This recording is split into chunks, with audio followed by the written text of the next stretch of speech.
Nataratna doctor Nandamuri Taraka Ramarao అలాగే party వ్యవస్థాపకులు ఆయన ఈ 28వ జయంతి సందర్భంగా వర్ధంతి సందర్భంగా అందరి ఇక్కడికి ఆయన ఘాట్కి నివాళులు అర్పించడానికి ఇక్కడికి రావడం జరిగింది. ఈ భూమి మీద అందరూ పుడతారు గెడతారు కానీ అందరూ మహానుభావులు కాలేరు.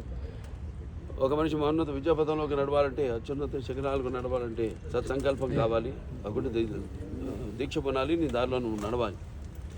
నేహావిగ్రహణ శోక్తి ప్రత్యభాయత విద్యతే స్వల్పమపస్య ధర్మస్య త్రాయతే మహతో భయాత్ అంటాం.